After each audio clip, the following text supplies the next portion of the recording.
from the streets of New York City, Porkins Policy Radio. Here's Pierce Redmond. Hey everybody, welcome back to another episode of Porkins Policy Radio. As always, I am your host, Pierce Redmond, and you can hear this show, of course, live every Tuesday from 3 to 5 p.m. Eastern here at Ocelli.com. You can also find the show archived on my website, which is PorkinsPolicyReview.com. And if you are new to the show, there are lots of ways to listen. You can, of course, follow the RSS feed directly. You can subscribe on iTunes, TuneIn, Stitcher, Google Play, Player FM, Podbean. Pretty much all minor and major podcatchers will have the feed. You can also find me on YouTube, so you can subscribe on the YouTube channel. And this is this is new to the lineup, but you can also find me on Chuck Ocelli's Spreaker channel, and as well as Ed Opperman's Spreaker channel. So lots of ways to listen. If you would like to support my work, then you can always go to patreon.com/Pierce Redmond, and you can become a subscriber for as little as $1 a month. And that single solitary dollar, of course, gives you access to the exclusive monthly bonus podcast. And on this month's subscriber podcast, I'm kind of cheating a little bit, and I'm actually going to be playing a bonus podcast that I made with good friend of the show and a fellow radio host here at Ocelli.com, Aaron Franz, for his show, The Age of Transitions. And so I'm kind of cheating. It's going to be I'm basically just sort of uploading that as the bonus podcast. But in order to kind of make it a little bit new and exciting and a reason to listen to it, I mean, aside from it being a fantastic conversation, this was the episode I was talking about, I think it was last week when I was sort of ranting and raving. I referenced this very good podcast I did with Aaron. So it's quite long, too. But I will be adding a little bit of some audio at the beginning, some sort of exclusive news for the website and or for Porkins Policy Radio. And this relates to a project that I am working on related to Jeffrey Epstein. So if you want to find out what that is and how you can help support it, then you're going to have to sign up on Patreon and listen to the latest bonus podcast. But as I stated on last week's show, this will be the final Epstein show for a little while. This is partly like I want to do it, but I know I've gotten a lot of calls or emails and messages from some of the listeners saying that they're a little tired of it, or they want me to cover other topics. So I get that too. It's a little bit of Epstein overload. Breaking news related to Epstein will, of course, be covered on the show. So if Maxwell is arrested, or there's a development in one of the ongoing civil cases, or something big happens, of course we will be covering it on the show. But in terms of like updates as to what's going on, with the various cases and stuff that I find interesting, that'll probably be covered a bit on the bonus podcast on Patreon. So that's kind of it for now in terms of all this. But this is still going to be a jam-packed Epstein-related episode today, and I want to welcome on my guest, someone who I hope that many of the listeners out there, faithful listeners, should be familiar with my guest, who goes by the Twitter handle Gumby4Christ, and that's Gumby, the number 4, and then Christ. So you can find, and I encourage people to follow Gumby if they don't already do so on Twitter.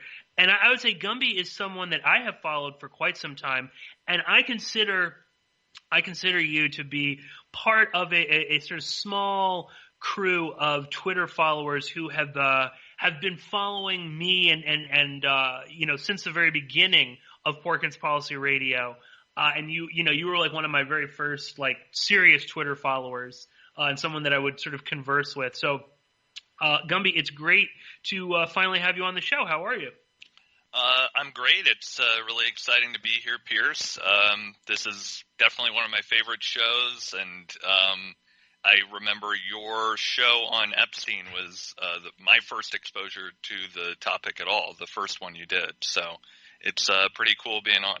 Oh, excellent. And, thank you for the praise. I'll also say people should check out Gumby was on a friend of the show, J.G. Michael's podcast, Parallax Views, discussing probably some of the sort of the same topics that we'll get to today.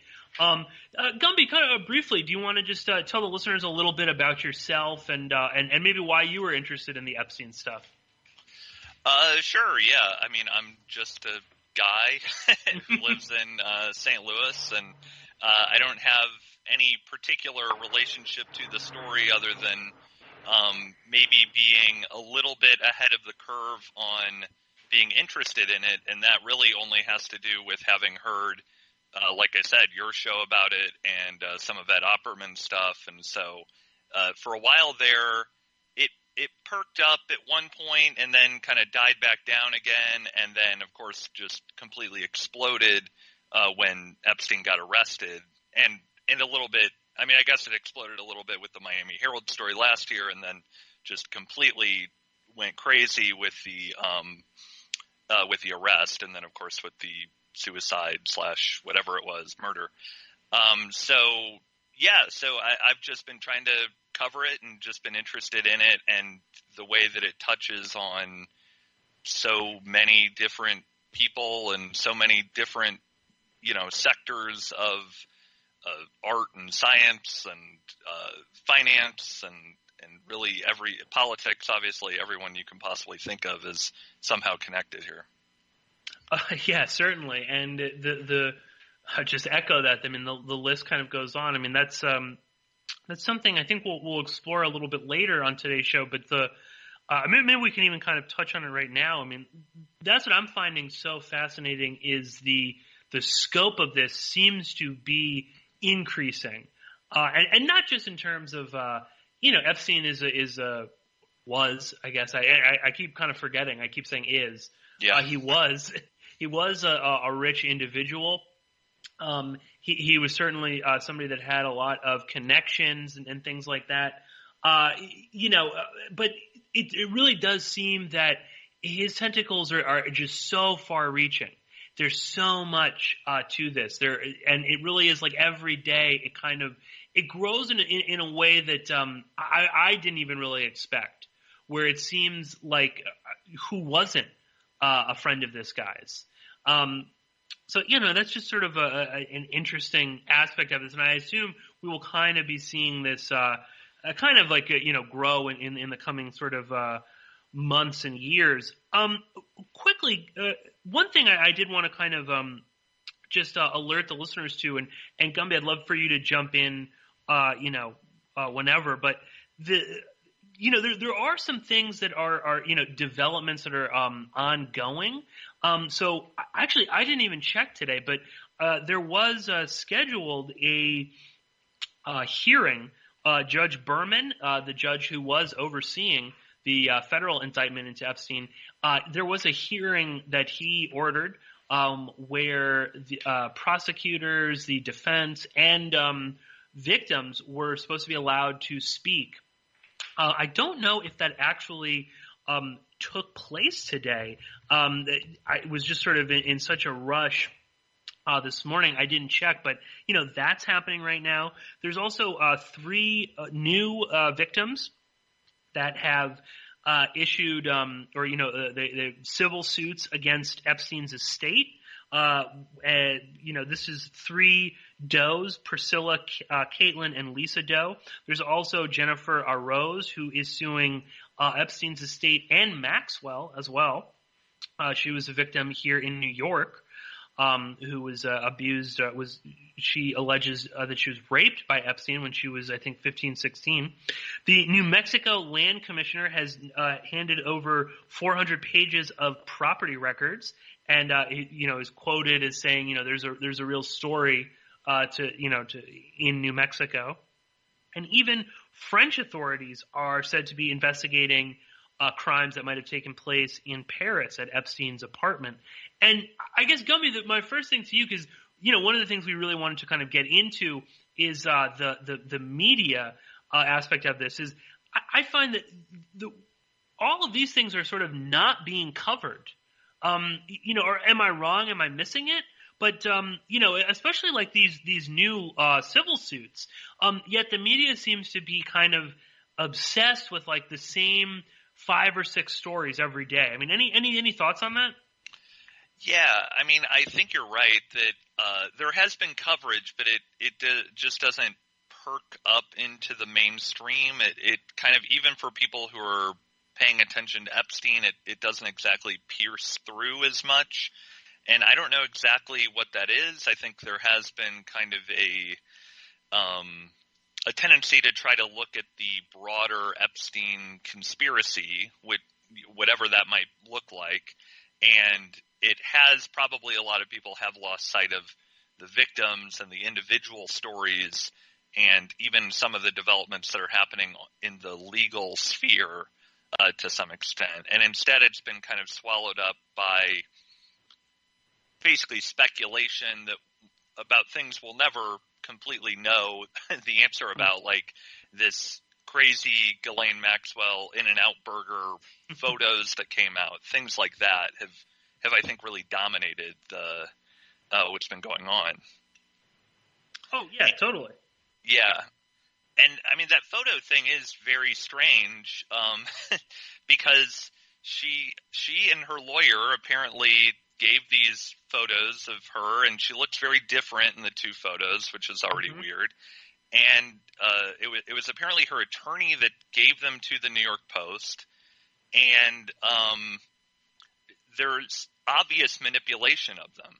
So the ones that came out, it was that Good Boys ad, and it didn't look quite right. And it turned out that it had been photoshopped in there. But there's another one where there's basically like white marks all over it, where they had like very hastily tried to edit something out of it. And what's interesting about that is not just that she would try to manipulate this, but that the New York Post was such a willing participant in putting this photo out there that was one of the things that completely blew up. Everybody's paying attention to the photo. What does it mean? Why is she reading the CIA book that she was supposedly reading, even though that's not actually visible in the photographs? Exactly. Yeah. And the original New York Post story has completely been retracted in terms of how they got the photos, because it was supposedly just a regular there at In-N-Out Burger who happened to see her and take a photograph and asked her, "Are you who I think you are?" And she said yes. And, it was all like a thing like that. When it turns out it was given to them by her lawyer, it was photoshopped, clearly manipulated. Anybody who had looked closely at the one photo that was not released could tell you immediately that these had been doctored. And the New York Post kind of willingly puts them out there in a way that very much to me felt like a coordinated distraction. And then it turns out, she wasn't there. Who knows when they were taken? She's probably not in L.A., and for all anybody really knows, she's probably out of the country at this point. I mean, that's where I'm beginning to lean, especially this.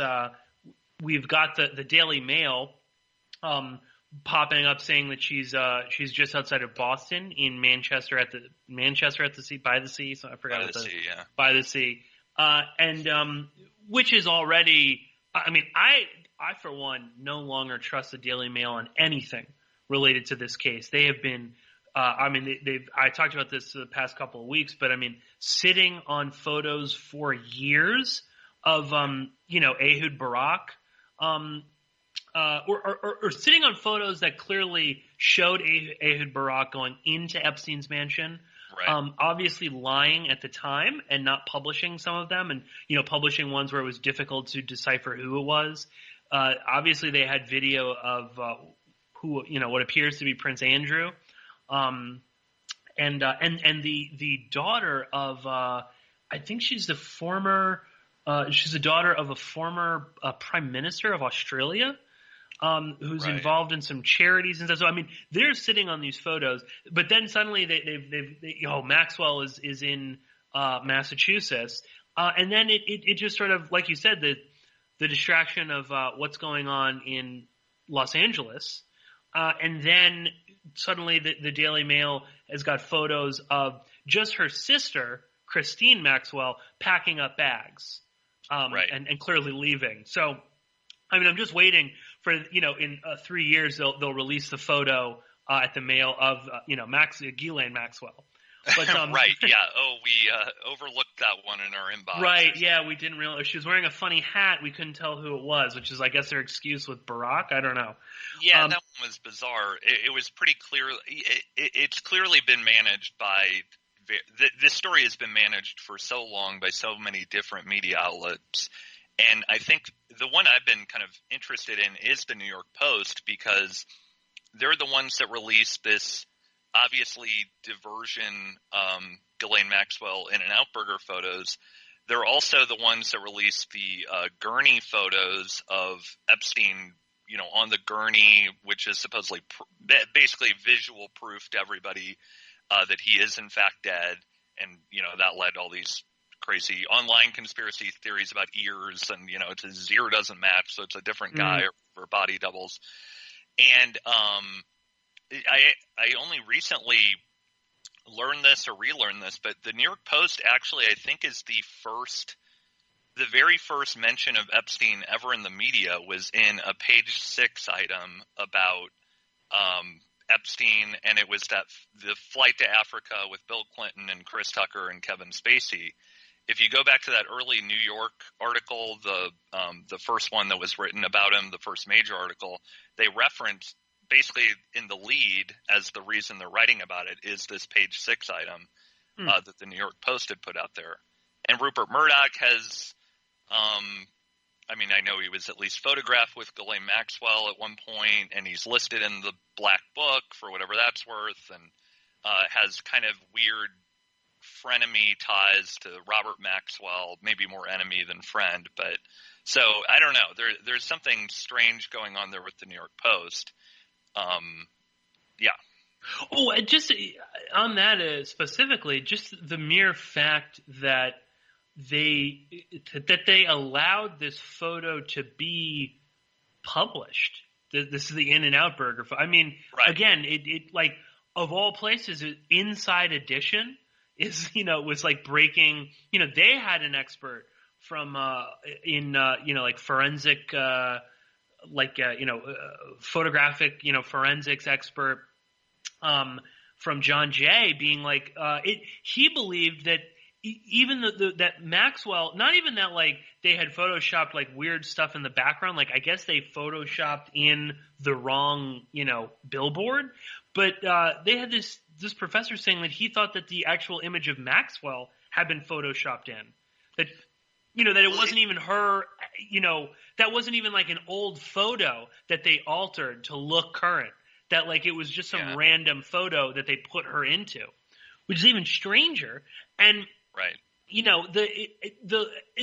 It's almost so sloppy as to be a distraction. And especially then when there's no proof that she was actually reading that book, which is even more bizarre. I don't know if you want to comment on that at all, but like, what's so weird, Gumby, is like the level to which it's so obvious that it's a hoax. Yes. And that the Post would just sort of run with, you and I, we were talking the other day, and you were just saying like that the Post is like willingly participating in this fraud. And that's what's so shocking. I don't know if you want to talk to that specifically. Yeah, for sure. Because, and they must have been, in a way, they were definitely doing it deliberately, because they released, we've now seen 3 photos of that In-N-Out Burger, Ghislaine Maxwell thing. And the third one is the one that is most obviously doctored. There's literally just a part of the screen where it looks like somebody took the eraser in Photoshop and just started erasing a section of it, and other parts that are very obviously Photoshopped. And that's the one that was not released in the original 2 that were put out there.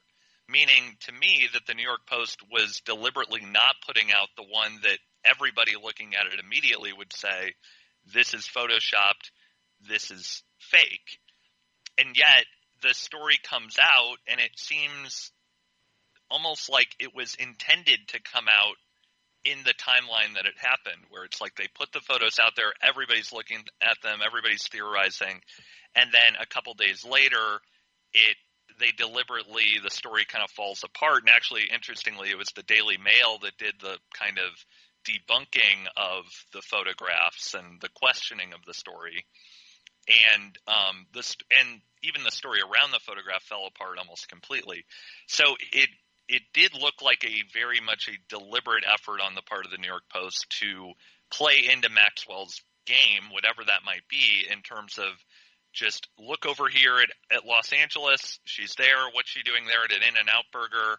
Oh, she must, it must be deliberate. She's sending a message. She's taunting us, whatever. She's trolling us. And then, oh no, that was all fake. It could have been taken anytime, or maybe it wasn't taken at all, and it was just a complete Photoshop job, and she was inserted into it. It's kind of crazy. Well, and it, I don't want to. We don't have to bode too much more on this, but the crazy thing to me is that they put in so many clues as to that's the best they could do. Why'd they Photoshop in the wrong billboard? Right. That seems even more bizarre to me. Almost like they want people to catch these mistakes. I can't really tell. So. Well, and I think there's even from one of the angles, the sign of the restaurant across the street was changed or something like that. Something that would be completely pointless to change if you were just trying to make it look real. So, and it's almost deliberately goading people into coming up with theories about it. Is she sending a message? Did she know whatever she photoshopped in there would get interpreted as a message? Was it actually a message to her CIA handlers or whatever? You can spin almost any theory you want out of it, and it does kind of feel like maybe that was the point of this whole exercise. Oh yeah, exactly. And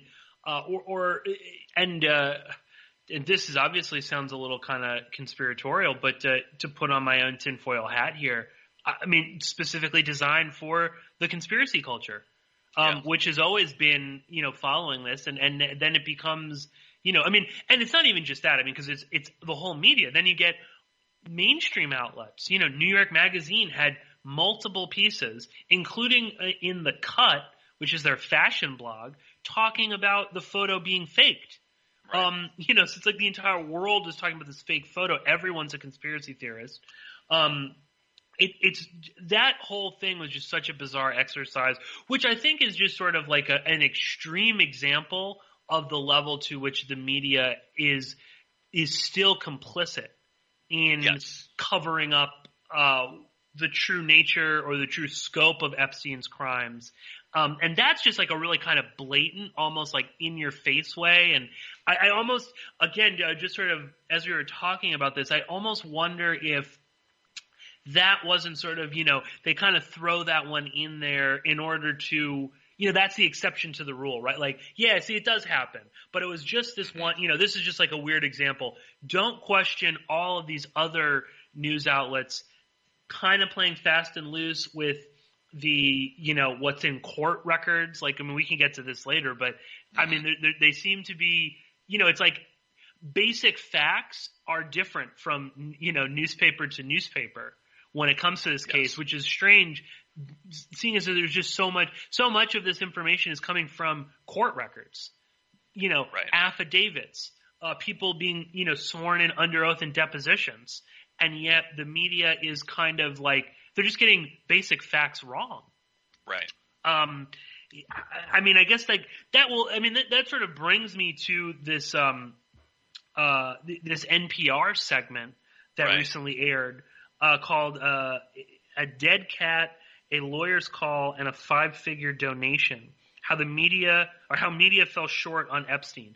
And this is like one of several pieces that have come out in the past couple of weeks, chronicling the issues with much of the mainstream coverage of Epstein. And this one is like by no means even like, I mean, I'll throw it to you, Gumby, if you want to kind of fill the listeners in a bit. But this one almost seems like this is like part of the, like this is another like lie. Like this isn't even actually getting to the truth of the media kind of lying. Like this is in and of itself another kind of like layer of this like media psyop when it comes to this. Because I'll just say, first and foremost, I don't believe a single word of at least what's in part one of David Folkenflick's report on this. And maybe fill in the listeners a little bit, Gumby, like what's in this NPR segment.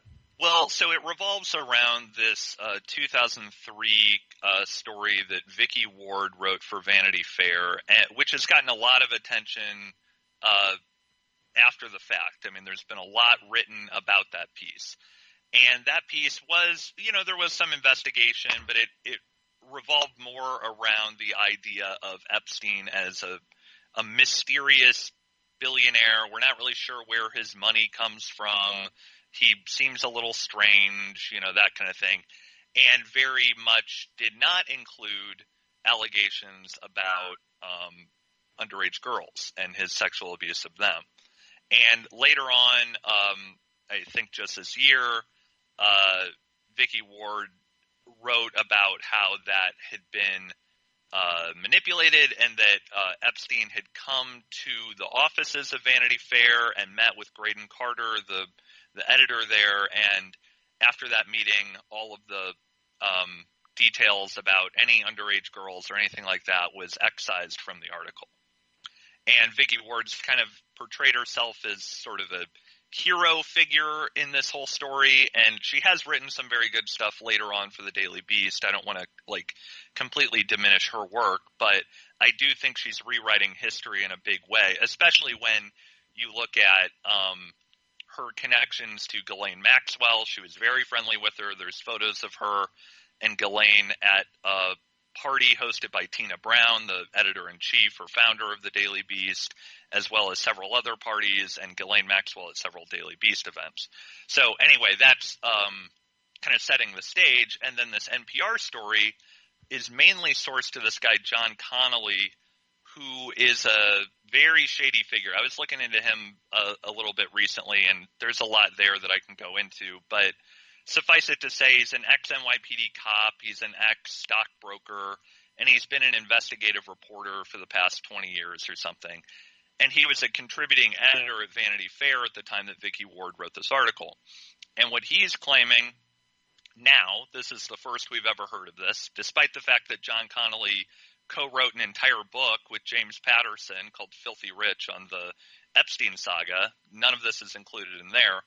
But now he's saying that Graydon Carter was basically just completely intimidated by Epstein, that a live bullet showed up on his desk or at his home, and that a dead cat, the severed head of a cat ended up at his apartment, and everybody took, in Connolly's version of the story, everybody took this as some warning sign to back off the Epstein story and, don't get too close, or, a Godfather type of message was sent to Graydon Carter. And what's so kind of insidious about it is that it rewrites this from being a story about powerful people all in the same club. Because Vanity Fair was this, I guess it's still around, but what it was known for when it was big was it was the magazine about the rich and powerful, where it was rich and powerful people writing about rich and powerful people for rich and powerful people, or people who wanted to be rich and powerful at the very least. And it's pretty clear that was what was going on there. They were all kind of part of the same club, and Vicky Ward maybe was getting a little bit too close to some of these details that could be really difficult for Epstein. And Graydon Carter, wimped out or whatever and didn't go with the article. But now we have this twisted up version of it from John Connolly that no, actually it was because Epstein was such a monstrous, crazy, scary guy that he was sending these weird coded signals to get the idea that I don't know, violent retribution would befall Graydon Carter if he dared to write this piece. So the problem, there are a lot of problems with the NPR story. The major one is that all of it is sourced to John Connolly, who's never said any of this stuff before. And also, even with the severed cat head detail, Graydon Carter himself actually sort of has a different timeline for that. He says it was almost a year after the piece already ran, so it wouldn't make any sense that it would be a signal. But we're in this media sphere right now where it's any crazy, salacious detail like that will get blown up into something that we know absolutely is true. And so now it's just a known fact that Epstein, I don't know, whatever, pulled the head off a cat and put it on Graydon Carter's lawn. Well, and I would we should definitely explore John Connolly in just a moment, because he's such a, I mean, we could almost do, that's like a whole, maybe that'll be like a, there's a lot podcast. there. Yeah, I was looking into him a little bit more last night. There is a long, weird history with that guy. Oh, certainly. But again, just to kind of just decipher, and we should point, this is a 2-part NPR segment that David Folkenflik did. We'll talk about the second part, because that's very interesting as well. But this first one, number one, you've got the sensationalism of, like you said, a bullet, a dead cat. This is, I guess, sort of like a budget version of a horse's head in your bed. Right. But, number one, again, Connolly says he starts that piece by saying that what Graydon Carter, was early in the morning going to Vanity Fair's headquarters in New York. And the way, like, Connolly kind of describes it on NPR, he makes it sound like, Graydon Carter opens up the building, like, for everybody, like, right, yeah. First in, last one out. Like, no, the building is probably open 24/7. I'm sure they have security guards there, right? Absolutely, yeah. But he makes it sound, he says like, oh, Graydon got there, and Epstein was somehow mysteriously inside the building. Right, Connolly offers up nothing about this, and that, then he's berating Graydon Carter and yelling at him, don't talk about the girls. Then, he gets the bullet placed outside his house. And according to Connolly, the bullet is placed outside his house the day the Vanity Fair piece is published, which is like, that doesn't even make any sense, because there's nothing in the piece. Yes. Like, they had already, that was the whole thing. They had already taken out everything that would have been dangerous to him. So why would he need to send a message? Yeah, right, exactly. Like, that doesn't make any sense. The cat head, I don't even know what's that a threat to? Like, don't ever interview me again? Like, none of this is that. And again, this is what I was sort of alluding to a little while ago, in terms of the, like, playing fast and loose. All of this is out there. Vicky Ward has written about this. Now, I think she's some questionable, I think she's got an agenda. And she's not being totally, forthright with why was she hanging out at parties with Maxwell after, all of this stuff had come out. But, she wrote in 2015 in the Daily Beast that, her article, I tried to warn you about sleazy billionaire Jeffrey Epstein in 2003. None of that is really disputed. Graydon Carter kind of like, that's the other weird thing too, is that even in the NPR thing, they admit to this. It's like, I don't know what they're trying to pull here, but that Carter said, well, we just didn't trust her, that like, she didn't, they pull out this BS, like, oh, well, she didn't have 3 sources. It's like, come on. Number one, I'm sure, yes, every journalist should be doing that, but people, the major publications like the Vanity Fair and others, they run where they don't have any sources, like this whole 3-source thing is like, it's not journalism school. Like, this isn't a graduate student, working on a piece for his thesis or something. Like, this is the real world. Journalists run with, publishing gossip basically all the time. without three sources. The three sources is obviously their way of saying, we'd love to run it, but it's just a little bit too hot for us. We could get sued. And so it's just an excuse not to run with a very striking and, very what would have been at the time extremely dangerous, or maybe not dangerous, explosive allegation to make, for sure. Oh, right. And then on top of that, there's so much to kind of unpack with all of this again. But on top of all of that, supposedly Graydon Carter, this is in the NPR thing. This might even be attributed to Connolly. I can't remember. Oh, no, I think it's not. I think this is full conflict saying, that they had been told this, that, Graydon Carter was very cautious about going after Epstein because he was a private person. Well, that's kind of not really true either.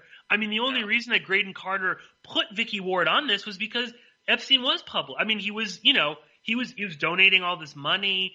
Right. He's hobnobbed. I mean, it's sort of like, what is a public-private person at that point? Well, and it's also contradicted by Connolly's own book, where he's talking about that Epstein in Filthy Rich, the book he co-wrote with James Patterson, he talks about how Epstein was Icarus flying too close to the sun in this period, and that the Bill Clinton flight was basically Epstein's kind of step into the limelight and the mainstream. He was trying to become more of a famous figure or something, as opposed to just some wealthy guy that maybe if you were rich and powerful you would know about, but no other person would. And exactly, that was the whole reason that New York wrote an article about him in 2002, and it was obviously the reason Graydon Carter commissioned an article and assigned it to Vicky Ward in 2003, because he's not a public figure. And around this, I think this was around the same period when Epstein, or maybe it was a couple of years later, but Epstein was trying to buy up media in the around this time, where he tried to buy New York Magazine, which is interesting. Buy Radar. Yeah, and then he did the deal to buy Radar with Mort Zuckerman, which was kind of a strange thing, where they poured a bunch of money into it, and then it ran for like 3 issues and fell apart completely. So, I mean, none of those are the actions of a private figure. Those are the actions of somebody who's very public and wants to be even more public in the sense that he wants to manage his image in the media, which is what Epstein, at least for a time, seemed to be pretty good at doing.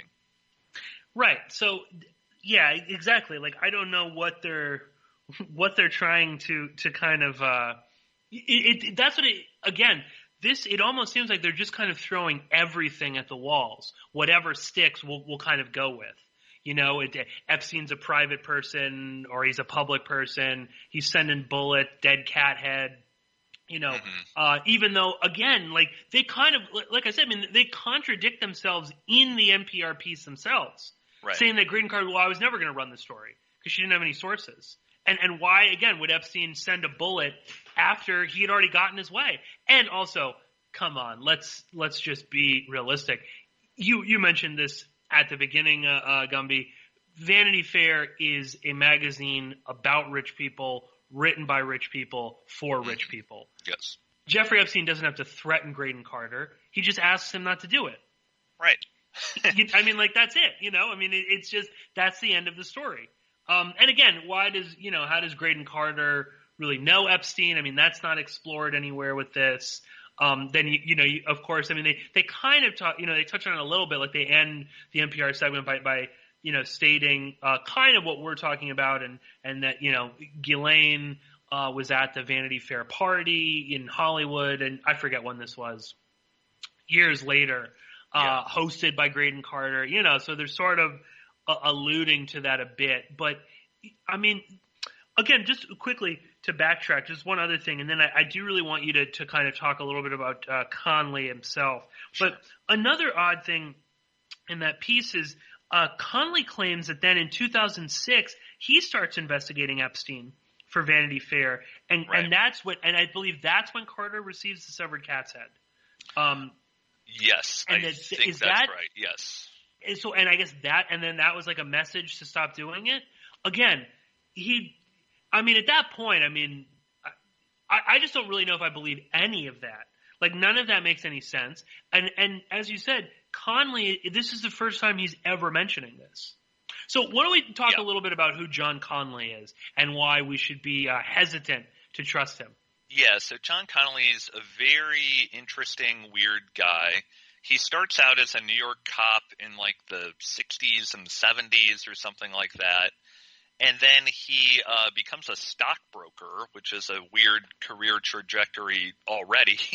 And he almost immediately, very similar to Epstein actually, immediately runs into like problems with the SEC, where he had some kind of deal where they were hyping up some stock that wasn't, they were overvaluing it and trying to run up the price on it or something like that.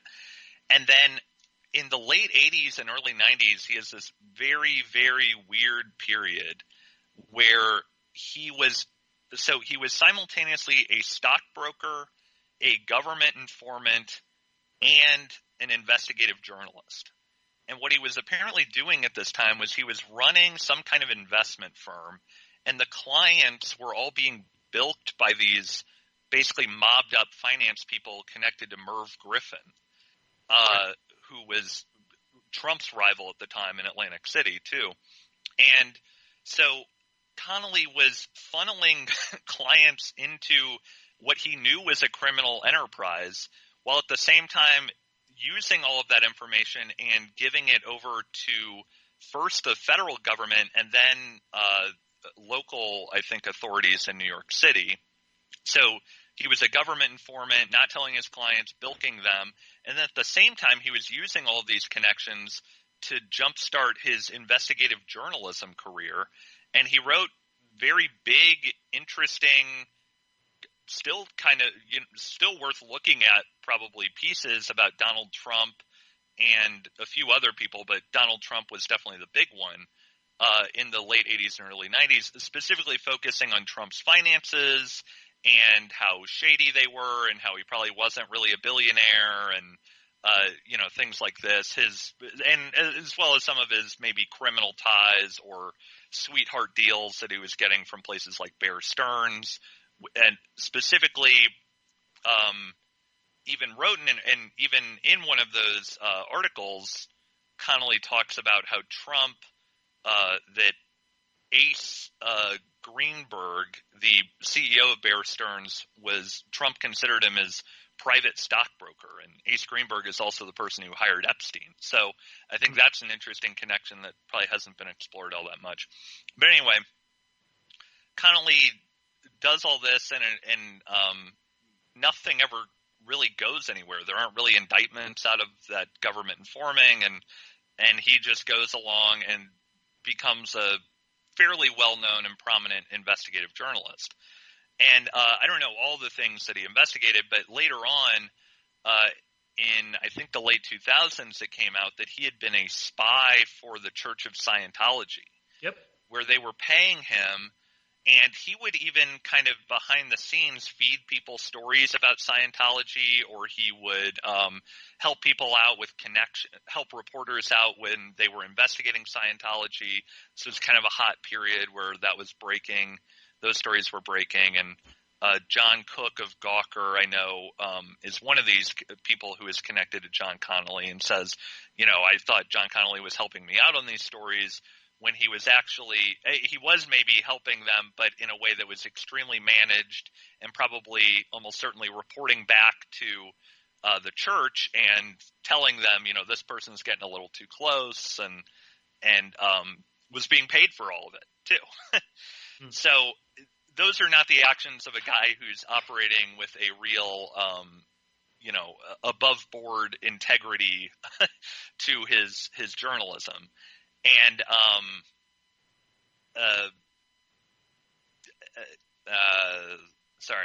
So anyway, at some point he becomes a consulting or some kind of editor at Vanity Fair. And yeah. This is in 1998, I think. Right. And so he's there at the time when all of the Epstein stuff is going on. And I'm not entirely sure of all the things he wrote for Vanity Fair, but apparently, according to his narrative, shortly after the Vicky Ward story, he starts investigating Epstein on his own, which should already probably make you suspicious of who he's working for, considering whenever he's working for somebody, he's working for 5 different parties. They're all on opposite sides Right. of things. So, is it possible he was working for Epstein? I would say maybe. But yeah, and my understanding is he was supposedly investigating Epstein for like 10 years, collecting all of this information, and he had all of this information on Epstein, and he was just dying to turn it into something.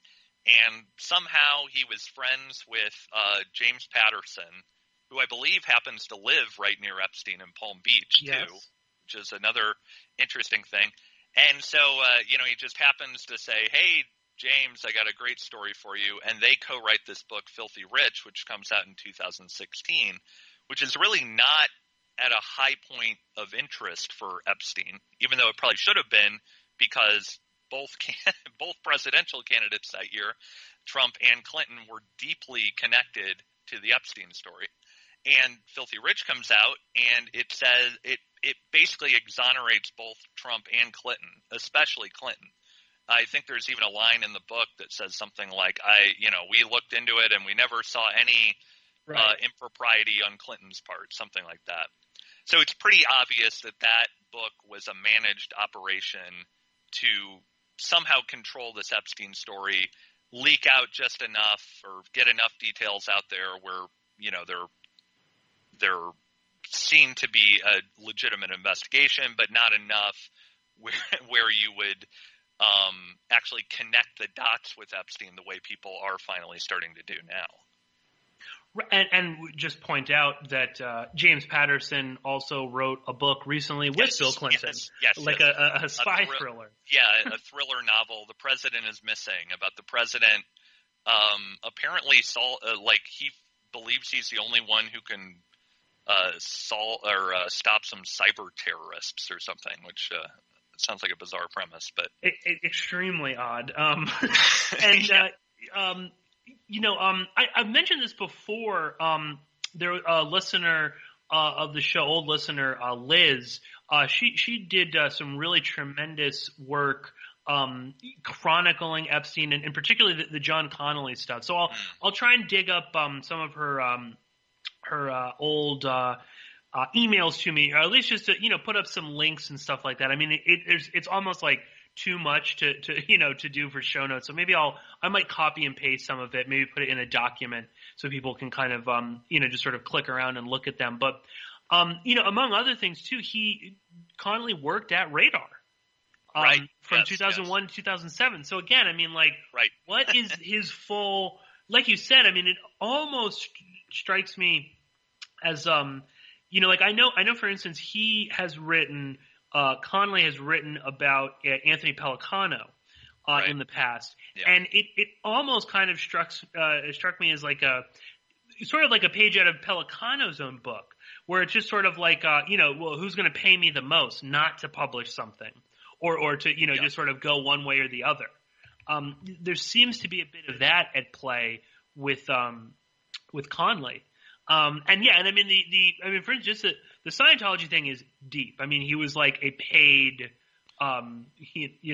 investigator, ruining people's lives for Scientology. So just that alone should disqualify him from, being some sort of like authority on anything else. But the other thing too is like Filthy Rich, while there is some really interesting information in there, there's no sourcing of anything. So like, who knows where this is really coming from? Is this like Connolly actually did work on this, or did someone else give him information? Like what is the whole point of all of this? And why James Patterson? I mean, John Connolly was a well enough known investigative reporter that he could have gotten a book out of it on his own if he'd wanted to. Sure. And for some reason, James Patterson gets attached, and the book is very much written in kind of in that James Patterson style of just narrative, and it's not in what you would call an investigative work. There are no footnotes, like you said. There's no sourcing, so it's not a very usable book for anybody to kind of piggyback off of and do more research out of, because you'd have to individually track down each fact to wherever you could source it.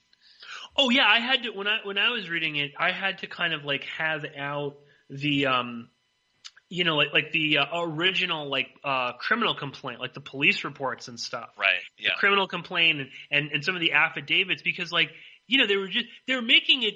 I mean, and I get that they're trying to kind of hide who some of the names and stuff. Yeah, obviously they shouldn't be listing victim names, but they would also kind of they would just not list people that were involved in the actual procurement of these children. Why make up names for those people? Right. And it's just very, very odd. I don't really quite know what to make of it. I mean, I think it was almost at the time designed, as sort of like a counter book to Conchita Sarnoff's book, which obviously exonerates Donald Trump. Whereas Patterson's book, while it doesn't indict Donald Trump, obviously there are lots of pictures that were pictures that he had dug up that no one else had, or that no one else remembers, of Donald Trump and Epstein. So clearly, there's that kind of a thing going on. But both He's of the books protecting Clinton, whereas Sarnoff was protecting Trump, kind of thing. Yeah. Yeah, maybe that's it. And then the other thing is that they were just both such bad books that nobody read them. And it just kind of disappeared, and who cares? But yeah, Connolly is dirty as the day is long. I wouldn't trust a single thing he says. And again, this is a guy that goes all the way back to Spy Magazine with Graydon Carter. So I think they're thick as thieves. Interestingly too, John Connolly has he wrote a famous article in Spy Magazine about Danny Casolaro. And he wrote one also, I think, about Wackenhut, the the security company. Sure, yeah, well. That was connected in, yeah. Yeah, so he's very much kind of enmeshed in that world. But yeah, again, the whatever his SEC violations, I don't know if specifically. But I do believe that there might have been some story as to why he left the NYPD. That might be kind of rumor and speculation, but this guy is not on the up and up. Let's put it that way. And the fact that he's the main source for NPR, and that he's now changing the entire narrative. I mean, he's just reinvented the story between Ward and Carter. Is so odd. I don't understand quite what I don't know if you saw this, he was on MSNBC. It might have been the day Epstein was found dead. He was on MSNBC kind of hinting, like you sometimes see with PIs and things like that, or some investigative journals where they obviously he's talking about something he knows, but he can't really say it, but he's sort of hinting at it. But it was just sort of this weird roundabout conversation he had where clearly and he was talking about he's writing his another book about all of this, and I just there's something so shady about him. I know I'm just kind of ranting now about John Connolly, but I remember when he just sort of inserted himself into this whole thing with the Patterson book, I knew there was something off. Why is this happening now of all times?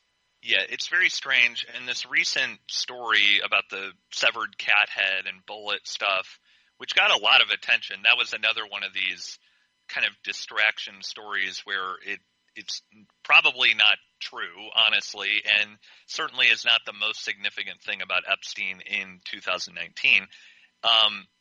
But it's kind of interesting that he gets it placed in NPR, kind of the most respectable, straight-laced, down-the-middle news outlet, and they're doing stories about, severed cat heads and bullets and secret messages and stuff like that. So it is kind of, like we were talking about earlier, this way of injecting a kind of conspiratorial mindset or something into the mainstream, but in a very particular way, where it exonerates people like Graydon Carter and John Connolly and Vicky Ward and Vanity Fair and all of the media that ignored Epstein for years, because they were just too scared of him, and he was too, he was just a bully and he was scary. So, it's just interesting how it filters through the most probably respectable down the middle news outlet in the country.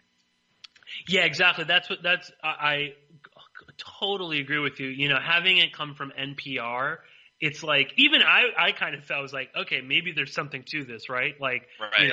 It's NPR, and as if they're really any different, but they definitely, they do have that veneer, they can kind of get away. Cause it's like the Times lately, I mean, we're coming up towards the end of the first hour, and we'll continue this conversation with my guest, Gumby, who goes by Gumby4Christ on Twitter, and maybe we'll talk about where the etymology of that Twitter handle in the second hour. But I mean, the Times has just been so damn sloppy when it comes to covering this story and their involvement, and you do kind of think like, well, NPR never covered it, but at least they are now in like a somewhat objective way, and it's interesting. NPR is, you don't see a lot of news outlets, especially nowadays, criticizing other news outlets. It's kind of like an unspoken thing.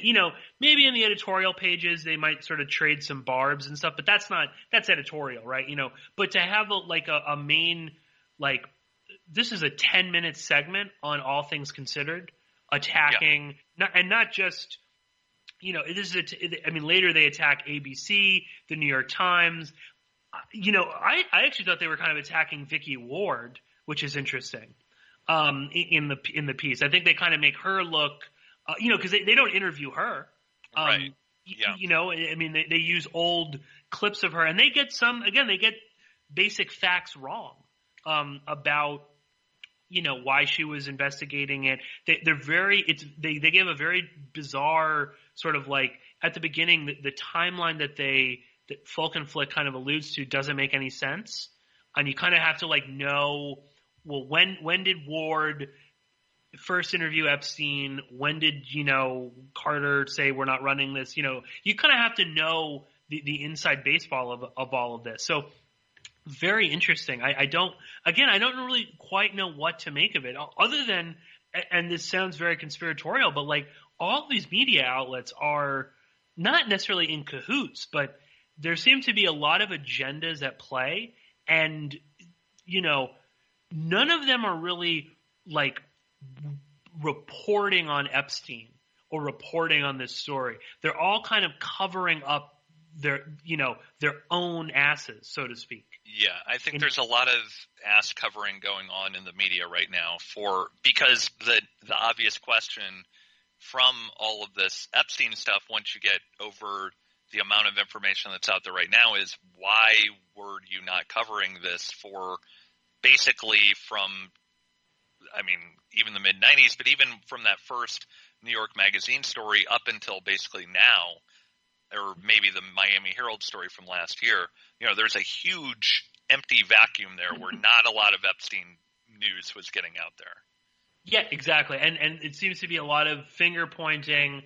And then when they are talking about the case, it's in a way that's so kind of like they leave out such key facts, and we'll talk about this in the second hour, that you almost wonder, who is pulling strings, or who is sort of putting pressure on these outlets. But we are at the break here. We will continue in the second hour with Gumby4Christ, so please stay tuned.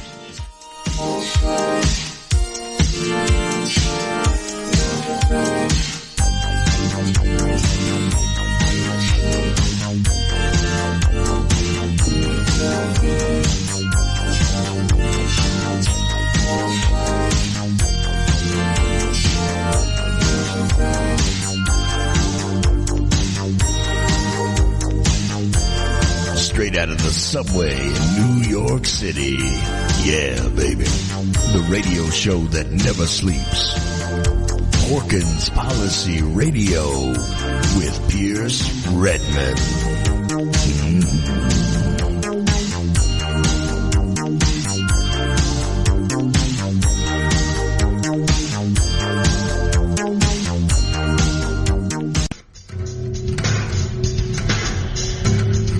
WallStreetWindow.com. gold, silver, the stock market, WallStreetWindow.com. The brilliant author of The War State brings you exclusive reports about the big changes upcoming in the markets. WallStreetWindow.com. Perhaps you're invested deeply.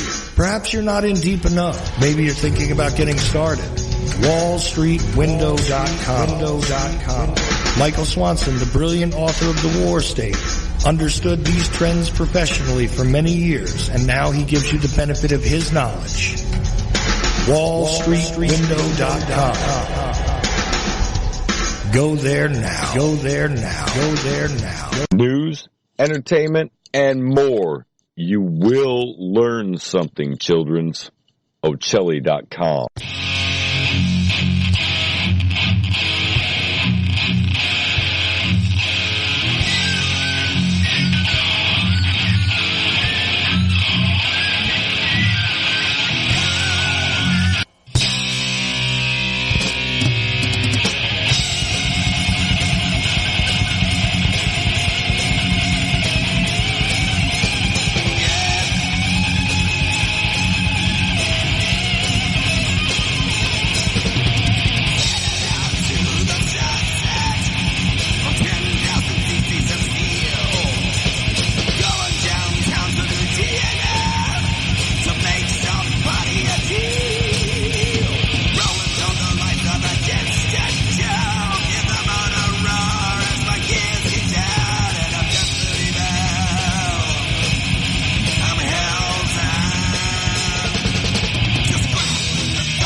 Reminder that this is the voice of America broadcasting worldwide.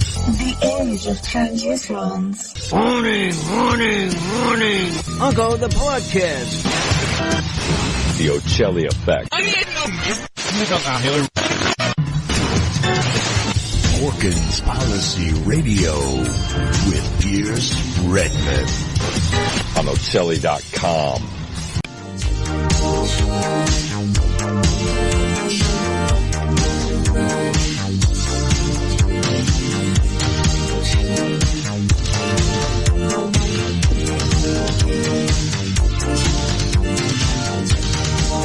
Now back to the man, Pierce Redmond. Okay, everybody, welcome back to Porkins Policy Radio. I am your host, Pierce Redmond.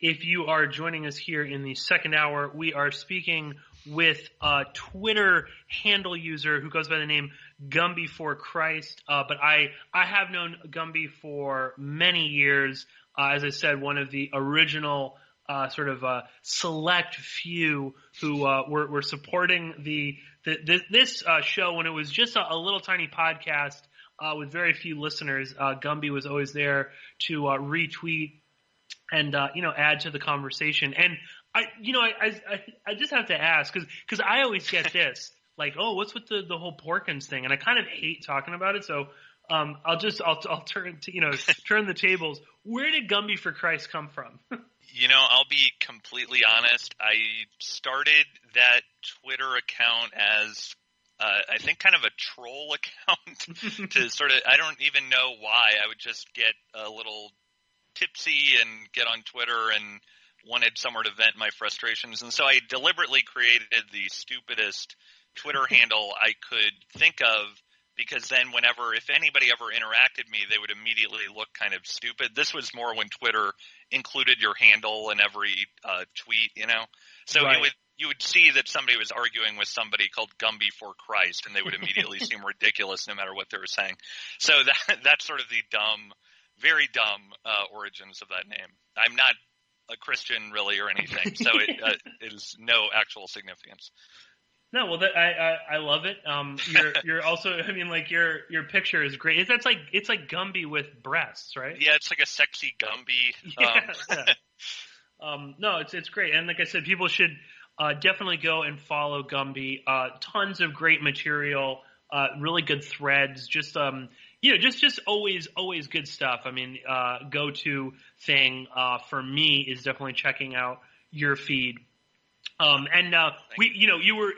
had some great stuff earlier today, kind of slightly, related to Epstein tangentially that we'll hopefully get to maybe in the last half hour of the show. But to just to sum up, we were talking in the first hour quite a bit about the kind of media issues and complicity and all this. I just wanted to talk a little bit about the end of the NPR segment, the second part, and this was actually kind of like news, I guess. Right. But they talked about the fact that ABC News, and this was like a huge. I don't know if it was like Savannah Guthrie or something like that. One of their big time anchors. This was, I think, in like maybe 2014, 15. They had interviewed Virginia, and this is like the, I don't know if this is the right pronunciation. On NPR, they call her Giuffre, not Giuffre. I don't know. Right. This is like, I feel terrible. I've mispronounced this woman's name for the past 4 years, but they interviewed Virginia Giuffre, and then it was just like never aired. And NPR basically alleges that this was because Alan Dershowitz called them and basically asked them to stop it, which makes much more sense. Like, again, that Dershowitz would have that kind of juice. Yes. They're all kind of in on the same – in much the same way that Epstein would have called and been like, don't run it. And Graydon Carter would have said, oh, okay, sure. No problem. Right, exactly. And, Alan Dershowitz can be a bull – he is basically a bulldog on this stuff. And he will threaten people and, inflate his own ego to people and muscle people around. And so it's not really surprising to me at all that Dershowitz is behind getting that story killed, and that ABC News would have basically just rolled over once Dershowitz called him up and said, hey, don't do this, Right, and I think he kind of, framed it like she's a liar and I'm Alan Dershowitz. Yeah, which he has for years, yeah. Right, and, if I'm saying it, it must be true. But it's nutty that because, again, too, at that point, this sort of goes it would be, there's so many issues where I guess they pointed to this fact, I think, in the NPR segment that, it wasn't that long after, and I think it might have even been ABC News, that interviewed Ashley Judd about allegations of sexual assault against her committed by Harvey Weinstein. And there's even less evidence, quote unquote, evidence to that claim. They ran with that story. Yeah, that's a good point, because this does come really right around when the Me Too era is starting, and there's much more of a willingness to hear out victims and to err on the side of believing people with allegations as opposed to just dismissing them and diminishing them. And certainly if Virginia Giuffre had the level of celebrity as an Ashley Judd, I'm sure they would have put her on, because then you've got the celebrity angle. But when you're just unfortunately just a random person out there, I guess your allegations mean a lot less. And if you have someone on the level of an Alan Dershowitz calling up and threatening you and calling her a liar, then networks are not very courageous about running things like that when they know they're gonna meet such resistance.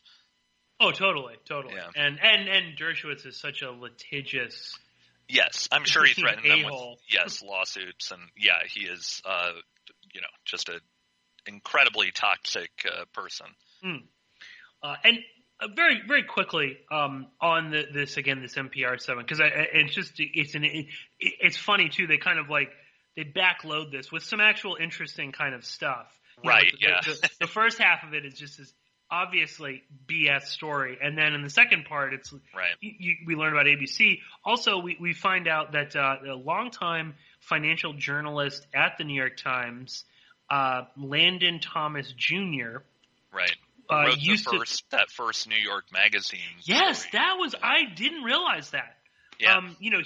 This is a famous piece, written in 2002. This might be one of the very first, if not the first, full kind of profile. I've used it. I think the first numerous one, times. Yeah. I believe, and I'm not sure. I believe this is where we get the Donald Trump quote about Jeffrey liking the women. Yeah, right. I believe so. That was in that one, not the Vicky Ward piece, I believe. Yeah. Right. Yeah. So, I'm pretty sure. And this is Jeffrey Epstein, International Money Man of Mystery. Right. Which, again, you can find. I've linked up all over my website. I've certainly used it a lot. But anyway, Landon Thomas Jr. wrote that piece, but then had evidently used Epstein for years as a source for financial gossip, even after he got out of prison. Which, I mean, to me, Gumby, and I'll let you kind of, get your take on it. I mean, that was interesting to me again because it's this. We're constantly kind of redefining who Jeffrey Epstein is, and for so long, and I said I was guilty of this as well. I always played down the financial stuff. It's all a facade, or it's not real. That he's actually bad with money. He doesn't really know. But then, evidently, that's not all that true. Why would Landon Thomas Jr. be using him as some sort of a source for financial gossip if he wasn't clued into that world? What did you make of that? Yeah, I thought that was very interesting. I certainly had also kind of bought that vision of it, that Epstein probably didn't have that much financial acumen. Maybe he was good at math or a smart guy or whatever, but not that he was some kind of financial genius. And I don't know that he was a financial genius, but he was connected into the world of high finance in some way.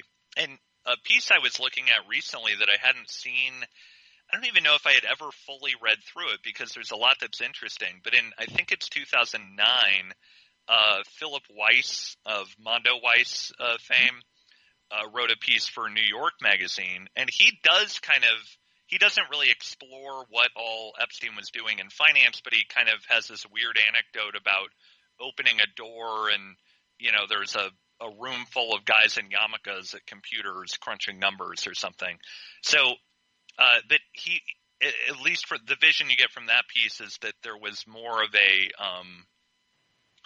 like an infrastructure too. Yeah, that Epstein did have something. It wasn't just a guy with an empty room and a bank account or something, the way I kind of had a vision of it. So I still don't think we know all about what Epstein was doing with money or who all he was connected to in that world. Certainly Glenn Dubin is one of the big figures that he was connected to. And with respect to journalism, I also think he was working behind the scenes quite a lot in ways that we don't quite know. I think one of the figures he was definitely connected to very strongly is Michael Wolff, who wrote, of course, Fire and Fury very famously, but it's been a pretty well-known journalist for a long time. And Wolff has talked about how he knew Epstein back in the late 90s and had been using him as a source and meeting with him fairly regularly to get stories. And then, of course, recently it came out that last year he and Steve Bannon and Epstein all had a meeting together and were talking. So Wolf is still, even up to at least last year, connected to him. So I do think Epstein is connected into the background of journalism. He was not a guy you would quote in a story ever, and there are lots of stories about how he would go on background but not actually give you quotes to use. But he certainly seemed like and it makes sense because he's obviously a guy who knows a lot about a lot of different famous and powerful people. So he would be a very useful person to use for background for your stories. And also you could see how that would translate into the finance aspect of it too. He knows a lot of information that other people don't have access to. Yeah, and it also fits in with this. I can't remember. It might have actually been another New York Times journalist that his name is James Stewart, something like that. Stewart, right? Yeah, I believe when Stewart was interviewing him, he was sort of talking about the fact that like Epstein said, people love to tell me their secrets, yes. and something like the secrets that they tell me are, pale in comparison to the stuff that I've done, which is such a terrifying, it's image. Very creepy. Yeah. But you can kind of see where being such a horrible person, why that would be useful to him, because he can tell you, and he from all accounts had no real shame about, abusing these young women.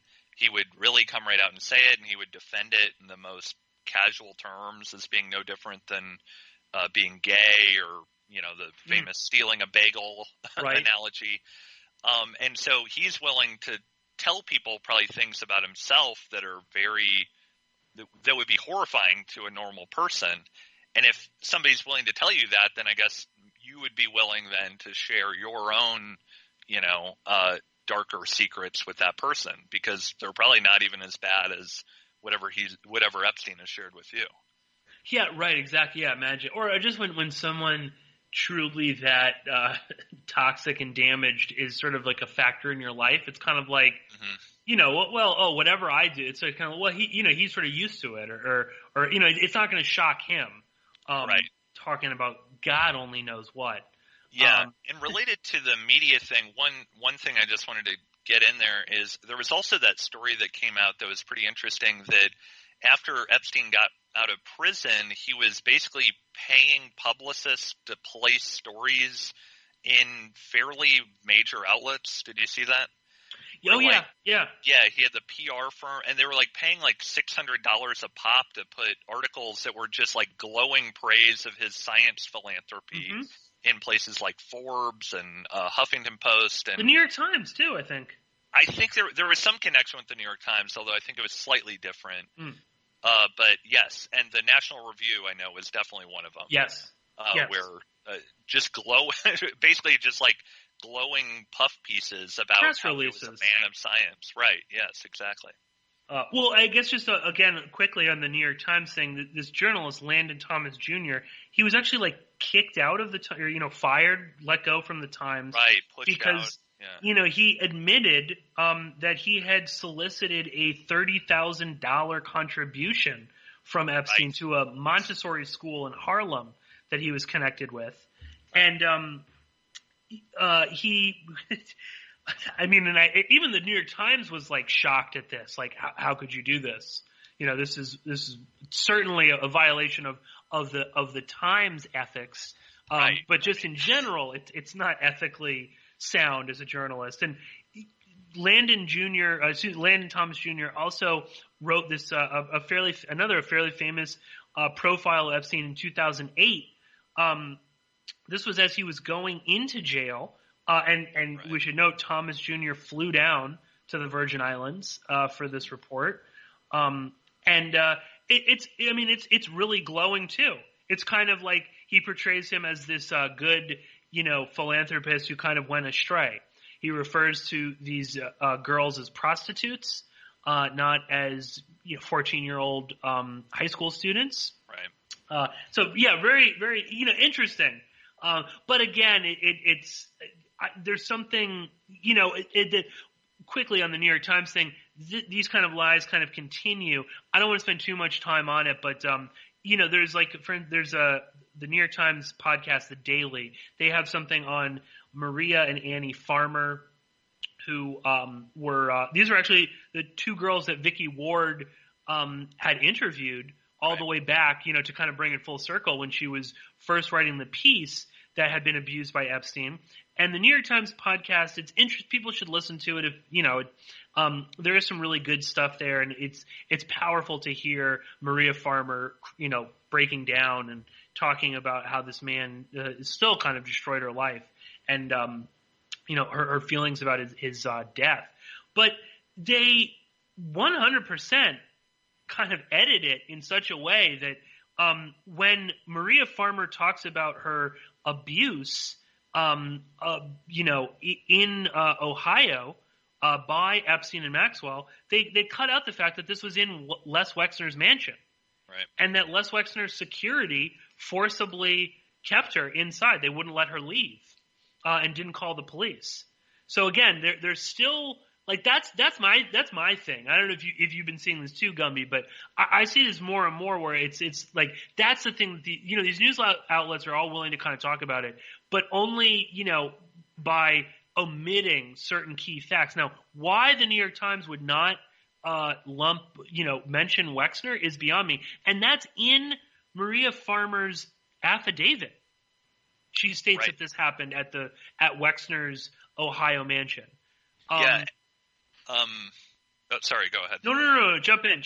Yeah, so I hadn't heard that particular piece, but I've definitely seen this phenomenon of narrowing the scope, and now there's a lot of focus on Epstein specifically, but I mean, Les Wexner is still alive. He could still be prosecuted for crimes. I mean, there may be statute of limitation issues or whatever, but certainly in the court of public opinion, he is a person who could and should be tried very harshly for his extreme deep connections to Epstein and the criminal enterprise that was going on there.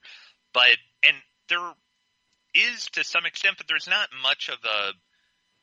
like a rallying cry I'm hearing anyway about Les Wexner. There's a little bit with Ghislaine Maxwell, but we don't even know where she is, so there's really little hope that she would be brought to justice. There's a little bit with Dershowitz, but there's not a lot of – there has been kind of broadening out of the scope of all these different people that Epstein was connected to, and isn't that crazy? But of the people we know, we're a very, very close inner circle.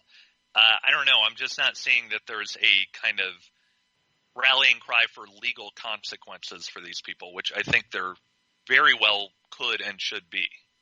Yeah, no, I agree. And I unfortunately, though, I do kind of see it going in that direction. We'll have to see. I mean, as I stated at the beginning, I mean, there's 3 new civil suits against Epstein's estate.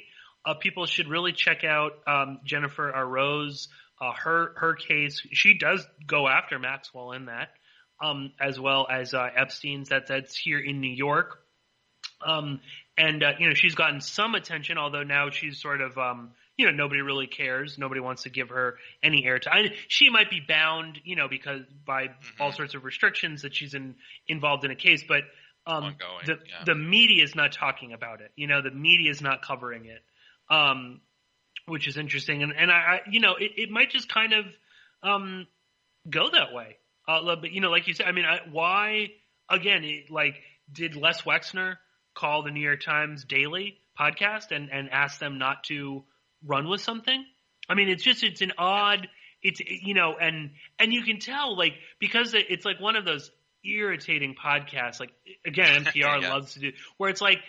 The Maria or Annie Farmer are talking, and then it kind of fades out, and then it's like this just moron from the Times coming in to basically explain. Michael Barbaro, is he the one that does that? I think so. Yeah, he is so unpleasant. I just wanted to jam pencils in my ears when he was talking. But it's like I don't need to hear him explain what Maria Farmer was thinking. Just let her talk. Yes, exactly. Yeah. There's also just something about, he goes into some pretty graphic detail about her sexual assault, and it's like, I don't need a man describing a woman being abused. It's like, just let her speak. There's something in and of just that in and of itself is like, what is going on here? Like, what year is this? Did I, like, it feels strange. But anyway, moving on, because we're kind of we're fast running out of time. Do you want to touch on the Larry Celona stuff, Gumby, or you want to kind of jump to another topic of conversation that we had been? Yeah, I can just lay out the Larry Celona thing real quick, just because it's one of these weird little avenues just like it's impossible to know what to do with this information, but it is very strange. So Larry Celona is a long-time New York Post reporter. He had been at the New York Daily News a long time ago before that, and he's, I guess, probably their main, or at least one of their big reporters on the police beat. So he has a lot of connections deep in the New York NYPD, and he breaks a lot of exclusives and that sort of thing. And one of the things he broke were these photos of Epstein on the gurney, which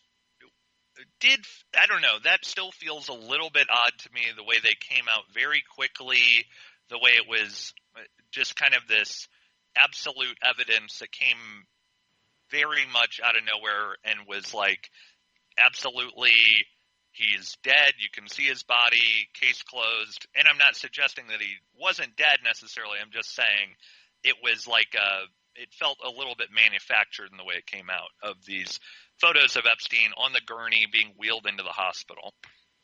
And so some people online did some digging, and there was a very weird story. So first of all, it came out that he was on the flight logs, and that turned out not to be true. And a lot of people really ran with that aspect of it. But it looks like it was a transcription error, and it was really Celina, Celina, and that refers to Glenn Dubin's daughter, Celina, who was basically almost trafficked by her parents into Epstein's coterie of young girls. So that's really a horrible and very real story. And this one is more of a weird psyop-y type of thing. But anyway, so Larry Celona was a journalistic advisor on Eyes Wide Shut. And one of the stories he wrote, and a lot of people have been drawing this connection between Eyes Wide Shut and the Epstein, and that there's a secret kind of world that we don't know anything about where the rich and powerful are abusing young women. And certainly the Epstein story is proof that at some level that is true. But he writes a story. So Kubrick commissions him to write a fake story in the movie. And in the movie, there's a girl who's basically a sex slave and is murdered by the Sidney Pollack character, who has definite shades of Epstein. Yeah. And that house? Yes. The house is very weird and creepy, and very huge, just like Epstein's New York townhouse. And the article in the movie is a cover-up article, and it's basically about how this young woman overdoses in a hotel, and maybe she committed suicide or it was an overdose, when in fact she had been murdered because she was a sex slave of these elite, powerful people. And so Larry Celona is commissioned, and of course Kubrick being Kubrick, Celona had to rewrite it 100 times or something like that. Every little detail had to be worked out. And then Kubrick, of course, famously dies right in the post-production of Eyes Wide Shut, right after the film had basically been finished. And Celona is the one who comes out with this exclusive story that Kubrick was happy and smiling and full of life, like a day before he suddenly dies of a heart attack. And of course, if you're someone who believes that Kubrick was murdered, then this would be evidence that Celona was doing his own real cover-up story, or it's just a weird thing that's out there. And Celona has a lot of weird, he was apparently the first one to break the news of JFK Jr.'s death, which is very strange. And of course, that's connected into the whole QAnon theory of things with the JFK Jr. is actually still alive and is fighting the deep He's state Q, trials. right? He is Q. He's rearranged his looks to be that guy who shows up at Trump rallies who looks nothing like him. And Celona has a lot of – I was trying to look at what he had reported on, and a lot of it – he has a ton of stories, and a lot of them are about – this being a guy who writes for the New York Post, a lot of them are about, black people committing crimes and that sort of thing. But he does have a lot of – I did see that too, yeah. Yeah. And he has – I think he was the first person, if I understood this correctly, to report on Robert Durst's arrest, which is pretty interesting. He had also done some reporting on some secret girlfriend that Dominique Strauss-Kahn was meeting there in New York when, he was accused of raping the maid. There at the hotel. He had been very weirdly involved in this Occupy Wall Street murder story that supposedly drew some connection between DNA and a student at Juilliard who'd been murdered in 2004 or something, and then they found blood on a fence at a Occupy Wall Street protest, and he was very deeply involved in reporting that. So he is definitely a guy. I don't know exactly what his deal is. He also I think was one of the reporters on the Maxwell photo at In-N-Out Burger. I think that's right. Yes, he was definitely on the Gurney photos. I don't know if he was actually on the In-N-Out. Okay, I might be mixing things up. No, but go ahead, Gumby. Sorry, I didn't mean to interrupt you. Oh yeah. So anyway, it's one of these bizarre stories that I don't know what to do with, or if there's anything there, or it's like one of these things that pops up and you feel like there must be something here, but any spin or interpretation you try to give on it, it just sort of drives you insane trying to figure out, is this real? Is this manufactured? Is there something here? Is there not? Just the fact that he's connected into all these different things that are the most QAnon-y version of the Epstein story, like Kubrick and deep state pedophiles and JFK Jr. and all this stuff. It's definitely a weird thing. I don't know.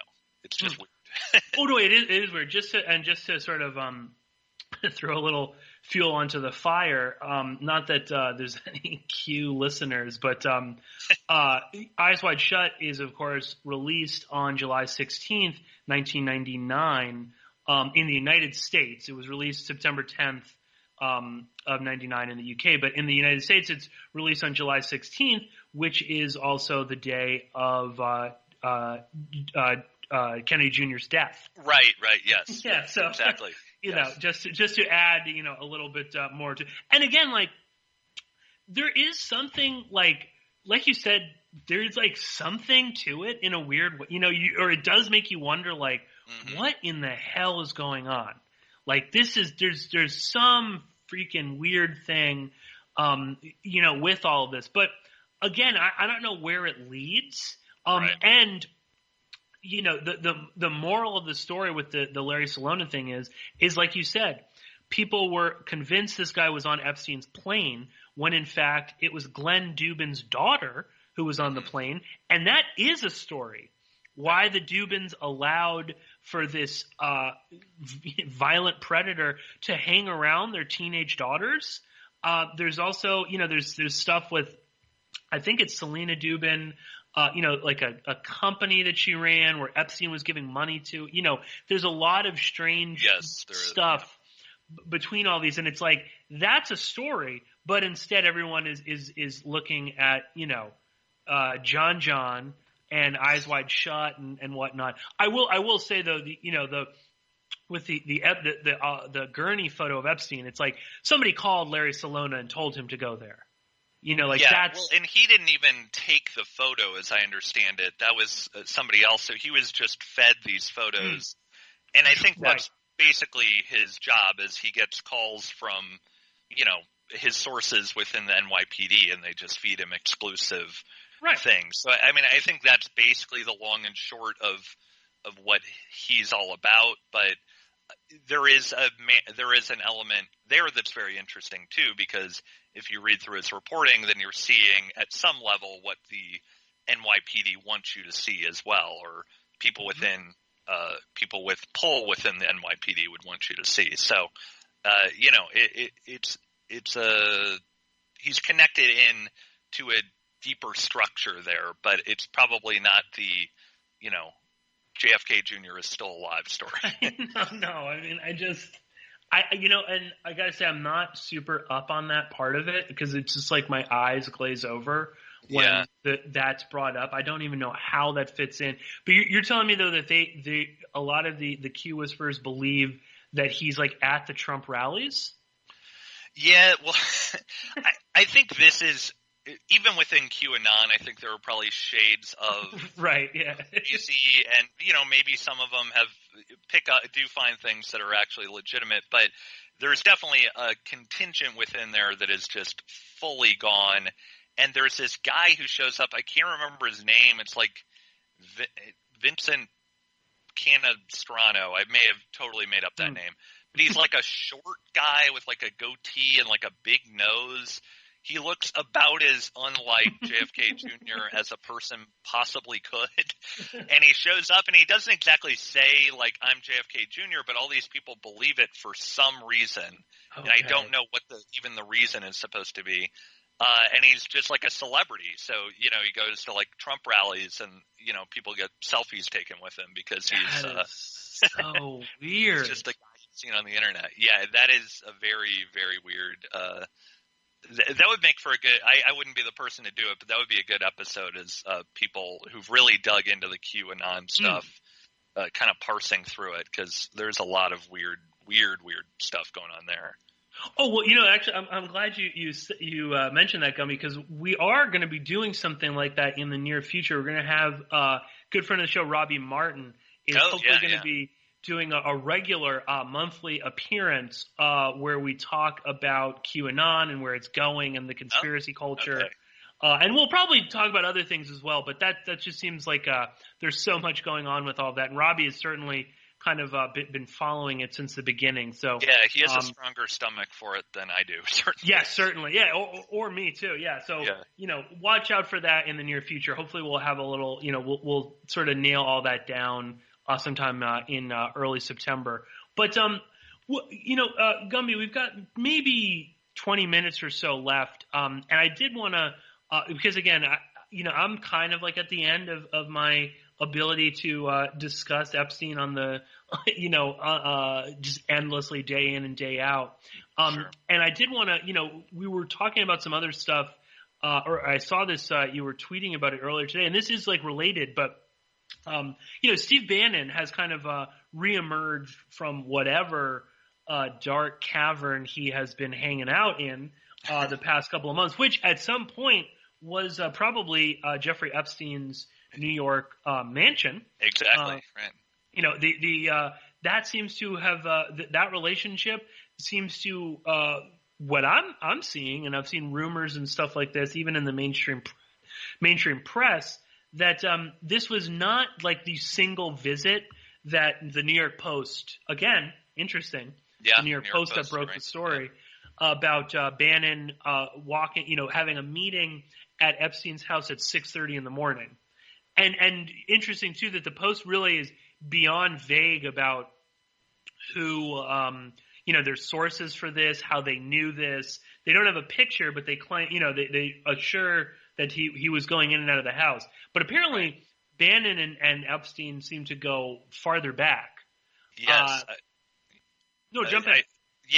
So I have seen talk that it goes back a lot further. And what I was going to say is that there's at least one other meeting because James Stewart, the guy who was writing for the New York Times about how Epstein was talking about Elon Musk and how they were all together, and that became kind of a big story.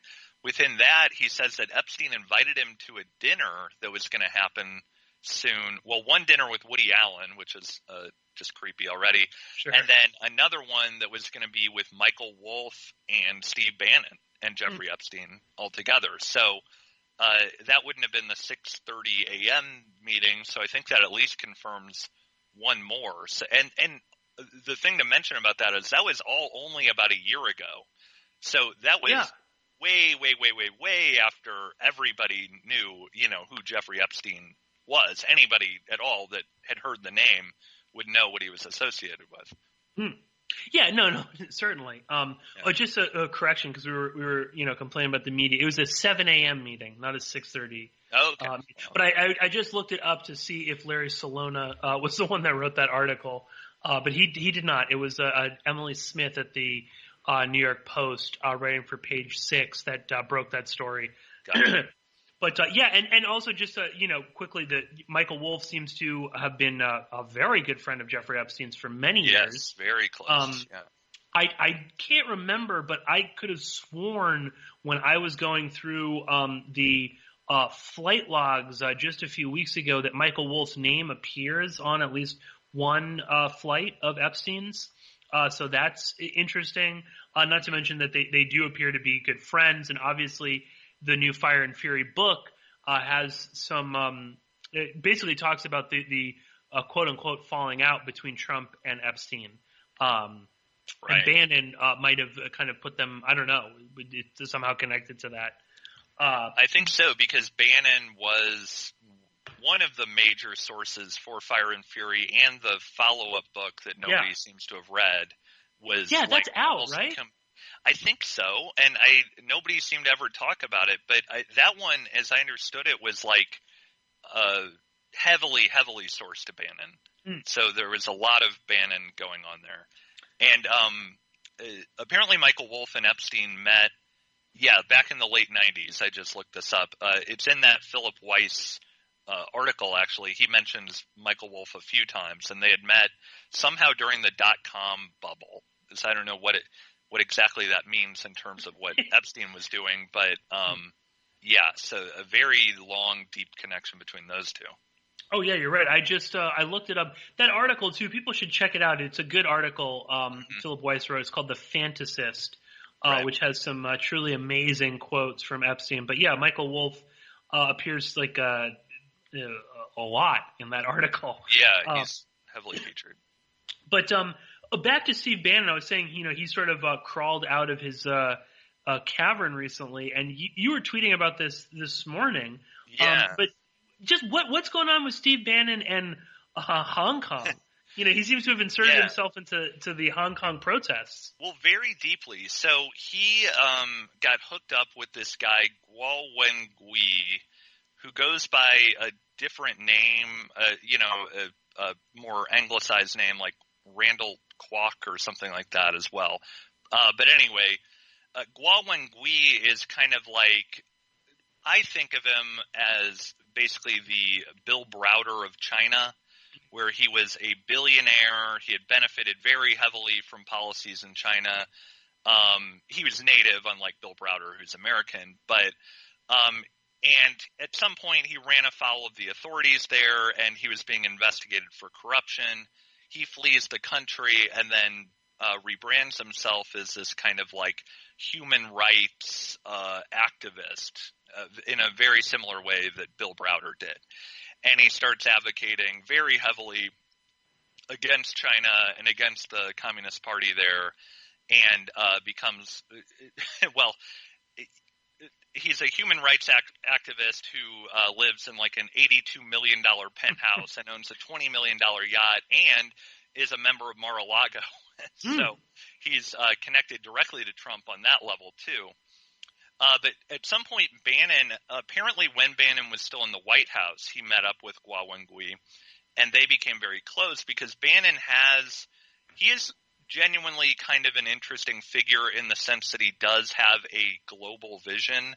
Mm-hmm. And I mean, it's a very dark, terrible vision and very much one influenced by American exceptionalism and a hatred of, the darker countries of the world. But he does have this, global vision that China is, this rising power that's a threat to U.S. hegemony, and that China is trying to become the global hegemon, and we need to do everything in our power to, fight back against China. And so he hooks up with this guy, Guo Wengui, and they have been directly communicating, egging on, encouraging advising the Hong Kong protesters. And so the big protests that are going on in Hong Kong right now, where there's been, fairly violent clashes between police and protesters. And I'm not trying to necessarily taint all of those protesters. I think it's a pretty multifaceted movement, and there are lots of different factions within the protests that are happening there, and some are probably better intentioned than others. But at least some of the protesters are linked up to Steve Bannon and Guowon Gui, who are Guowon Gui has a quote that he's cooperating with Bannon and that they're playing a role in the protests, and they've done these live stream videos on YouTube where they even show themselves talking directly to protest leaders and essentially egging them on to do this strategy where you try to make a confrontation with the police. You don't quite get violent, but you try to provoke the police into violence in order to disrupt and cause as much chaos as possible. And I believe they've also been offering – so they set up this fund called the Rule of Law Fund, which is shady as hell. I don't know exactly what it's supposed to be. The original idea was that it was supporting democracy movements in China or something like that. But it seems almost – I don't know that it's been 100% confirmed, but it seems almost a certainty that they're using the Rule of Law Fund to funnel money to some factions of the protests that are happening there. So they're directly funding, like I said, the protests while egging them on to this strategy of violence. And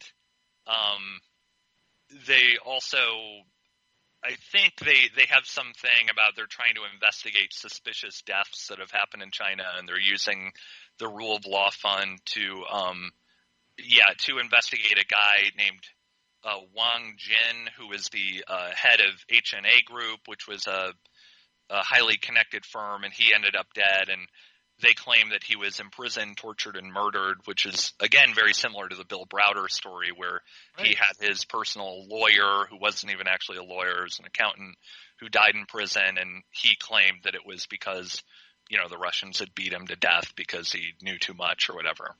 So it's a very weird, spooky kind of story. And there was even just yesterday a video came out from the Epoch Times, and there's been some interesting reporting on them too recently, where the Epoch Times apparently is – so the Epoch Times is connected with Falun Gong, which is a cult that was banned from China for being, I guess, too powerful or whatever, and now is – heavily influential in the United States. They do those Shenyang dance shows that are promoted ad nauseum in every city in the Western Hemisphere. And they run the Epoch Times. And there was recent reporting that the Epoch Times had bought more pro-Donald Trump advertising or had paid more for pro-Donald Trump messages on Facebook than any party ever except for Donald Trump himself, Donald Trump's campaign. So they're very, very, very strongly pro-Donald Trump. They've been also very anti-Russiagate, and they've done a lot of stuff on that. But anyway, Steve Bannon gave a interview to the Epoch Times last night, and he was still talking about egging on the protesters and how they're encouraging them to riot, and that he deeply supports them, and everybody in the Western Hemisphere should. So he's very much still being a player. I mean, he's at least trying to insert himself as much as possible into these Hong Kong protests. Yeah, and it's he doesn't seem to be going away. I think that when he was pushed out of the White House or whatever happened. That precipitated him leaving. I think many people kind of thought, oh, well, that's kind of the end of it, because I think for a lot of people, myself included, I didn't really know who Steve Bannon was, to be honest, until he was managing Trump. I was sort of vaguely aware that he worked at Breitbart, but by that point I had stopped, even I used to when Andrew Breitbart still running it, I would occasionally read it, or if someone linked to it, I wouldn't immediately poo-poo it. But, when Bannon came in, that you could just tell that the site had become this like echo chamber for, a racial ideology that was just not what I wanted to. It's like not really what my news is about. Black crime vertical they had on the site. Yes, exactly. And I didn't, but so I kind of even thought like, oh, whatever, he's done. He's like one of the numerous people that Trump has fired or that left, and they're just gonna, it's like, look at God, what's his name? I can't even remember it now. The original press secretary, Spicer. He's on Dancing with the Stars. Yeah, right. It's like I don't even know what to make of that. It's like a guy who like was a Politico, or working in politics, goes on to be a spokesperson for a reality star, gets fired, and then he becomes a reality star. Yeah. It's so strange, but the reality we're living in. And Bannon too popped up, and Lee Stranahan, I know you were on Stranahan's show. He's been talking about this a lot, where Bannon popped up in El Paso a week before the shooting that happened there. And he was there with a bunch of alt-right people for this We Build the Wall event, where that's right. They're privately funding because there's some patch of land that's on the border that's privately owned, so they're going to personally build the wall or something down there. And he was down there with a bunch of people, Candace Owens, and I can't remember all of them, except one of them was Mike Cernovich, another guy who's, of course, deeply connected to Epstein and deeply connected to Alan Dershowitz and all kinds of just very gross, shady goings-on. And it really does seem like Bannon very much – you can tell he sees himself as this kind of dark warrior figure, and he's a guy who very much seems to enjoy this idea of being like in the shadows, kind of – manipulating events, and I don't know how much he is or how much that's an act, but certainly there's something very dark and weird going on with him. And another thing I'll just mention, just because it's one of these things I can never not think of when I think of Steve Bannon, is this story of this house that he owned in Florida that was like a meth and porn house with locks on every door had a lock on the outside, and they literally somebody, the person who moved in after the tenants that he had there, got poisoning from how much meth there was in the house. So they were obviously manufacturing it there. The whole house was contaminated, and the bathtub was completely infected or something. And there's all these crazy details to that story, and as far as I know, nobody has ever figured out what that was about. Right. And you look at Bannon, it looks like he just, is either on meth or coke. Yeah, he's not a healthy-looking guy. He always wears 2 shirts, which is already bizarre. You can tell he still does that, right? Yeah, just in that video I saw, he's got 2 shirts You're and right. 3 pens stuck into his lapel, and he looks terrible. His skin tone looks just extremely unhealthy. He's a guy you would not be surprised to learn keeled over at any moment. Sure, exactly. Yeah, putting his pants on in the morning or something. Yes, exactly. He looks like just a walking cirrhosis and who knows what else. Especially with anyone whose nose is that red all the time and it's not cold out, there's something unhealthy about them. Yes, exactly. I'm glad you mentioned that. I had forgotten about the thing in El Paso, and he was I think the BBC interviewed him and gave him all these softball questions. And it was why are you even promoting this lunatic? What are you getting out of this? That was very kind of strange and odd to me as well. But yeah, he's not gone away. And his insertion into the Hong Kong protest I hope that would freak out all of these wonderful liberals here that are praising the protests without looking a little bit into at least some aspects of it. You know, why the protesters are waving flags of Pepe the Frog. It's not surprising that Bannon is promoting it. Right, and I would wonder if he's not behind some of that. I mean, I don't know that for sure, but it certainly seems plausible. And what's interesting is I happen to find a video where he had visited Hong Kong last year or something like that, and had actually been protested when he visited. There were protests of his visit, and of course they weren't the size and scale of the protests that are going on now, but it's interesting that he was a known quantity and a very much disliked quantity by at least some seemingly kind of liberal people there in Hong Kong, and now he's egging on the supposedly great liberal uprising that's happening there.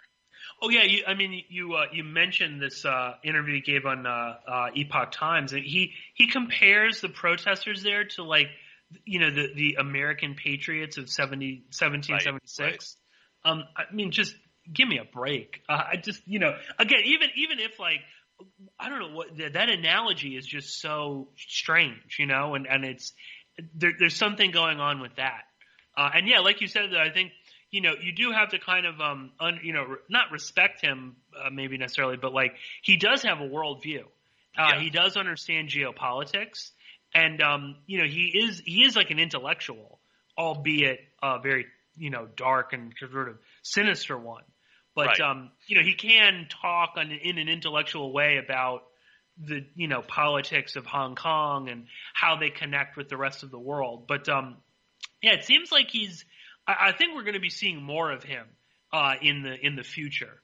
Yeah, he feels like he's rising up even more and more recently, and that I still don't quite know what his current relationship to Trump is, because he sometimes says things, and I guess a lot of what he had fed to Michael Wolff was stuff that made Trump look kind of bad and was sort of negative about Trump, but he still seems very much connected and has this view that the Trump movement is this great uprising and turning of the tide against the kind of global liberal order toward some kind of, I don't know what he would call it exactly, but some kind of darker worldview of, you know, of a clash between the populists and the global elite or something like that.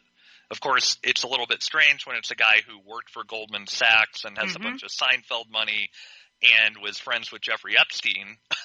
Oh, and lives in, like, a, you know, palatial, these, like, huge, you know, mansions or a big hotel. You know, he stays at, like, the Ritz-Carlton when he goes somewhere. He's not, this isn't a man of the people by any stretch of the imagination. Right. And he might dress like a schlub, but I'm sure those shirts are expensive. Yes, exactly. Anyway, we are almost completely out of time. Gumby, I just want to let you once again remind the listeners where they can go to if they want to follow your work and the stuff you're doing. Sure, yeah. So I post at Gumby4, that's the number 4 Christ, and that's on Twitter, and that's basically my online presence. Excellent, excellent. Well, we would love to have you back on the show sometime soon, maybe to explore a little bit more about Bannon and what's going on in Hong Kong. But I want to thank you for joining us. I want to thank all of you for listening. And I will be coming at you next week with a story not related to Jeffrey Epstein, I promise. But thank you all so much for listening, and I'll be talking to you very soon.